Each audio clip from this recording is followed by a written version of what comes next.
اقتدار. کوئی سیٹ مل جاتی ہے جب انسان کو تو اس کے پیر زمین پر نہیں رہتے ہیں. وہ سمجھتا ہے میں بہت کچھ ہو گیا, میرا کوئی کچھ نہیں بگاڑ سکتا ہے. اب وہ اپنے اس روپ میں ہی رہتا ہے.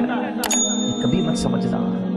قرآن میں رب فرماتا ہے وَتُعِزُّ مَن تَشَاءُ وَتُذِلُّ مَن تَشَاءُ بِيَدِكَ الْخَيْرُ. اللہ جسے چاہے عزت دے, جسے چاہے ذلیل فرمائے. قدرت اسی کے ہاتھ میں ہے. ڈرتے رہو. اگر اللہ نے کوئی مقام دے دیا, کوئی عزت دے دی, نبی پاک کی ایک دعا یاد کر لو جس کو اللہ نے عزت دی ہے نا, مال دیا ہے, شہرت دی ہے. آقا دعا کرتے تھے اللہم انا نعوذ بک من زوال نعمتک. اے اللہ میں تجھ سے زوال نعمت سے پناہ مانگتا ہوں. یہ بنی بنائی بگڑ جاتی ہے, سالوں میں عزت مندہ بناتا ہے, ایک دن میں چلی جاتی ہے.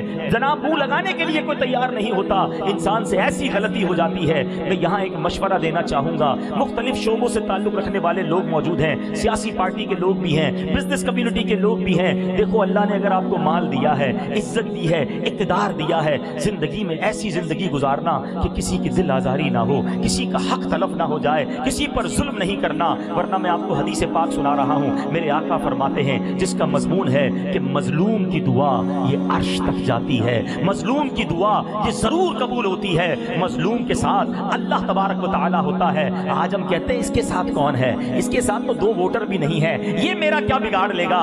یاد رکھنا اگر تم نے ظلم کیا ہے اور اس نے ہاتھ اٹھا دیے تو یہ دعا اب عرش تک جانی ہے, اب اللہ تک پہنچنی ہے, اب اس کے ساتھ رب نے ہونا ہے. اب مظلوم کا ہاتھ ہوگا اور ظالم کا گریبان ہوگا. اللہ زندگی بھر مجھے اور آپ کو ظلم سے محفوظ فرمائے, حق دبانے سے محفوظ فرمائے. میرے میٹھے اسلامی بھائیوں, یہاں بہت بڑی تعداد میں لوگوں کو میں دیکھ رہا ہوں جو حقوق اللہ پورے کرتے نظر آ رہے ہیں. نمازی بھی بیٹھے ہیں, حاجی بھی بیٹھے ہیں, روزہ دار بھی بیٹھے ہیں, صدقہ خیرات کرنے والے بھی بیٹھے ہیں. دیٹس بریلینٹ, بڑی اچھی بات ہے. حقوق اللہ ضرور ادا کرنے چاہیے, مگر یاد رکھو حقوق العباد کا معاملہ مور سینسٹیو ہے.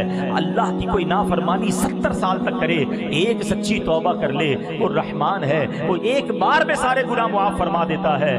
مگر اگر کسی نے بندے کے حق دبائے ہیں, دل توڑا ہے, مال دبایا ہے, زمین پر قبضہ کیا ہے, ظلم کیا ہے, اب اللہ سے بھی معافی مانگے. بندہ جب تک معاف نہیں کرے گا رب بھی معاف نہیں فرمائے گا. خدا را حقوق العباد کے بارے میں زیادہ ہمیں کیور کرنا ہے, زیادہ کانشیس ہونا ہے, کہیں یہ حق تلفیاں ہم سے نہ ہو جائیں.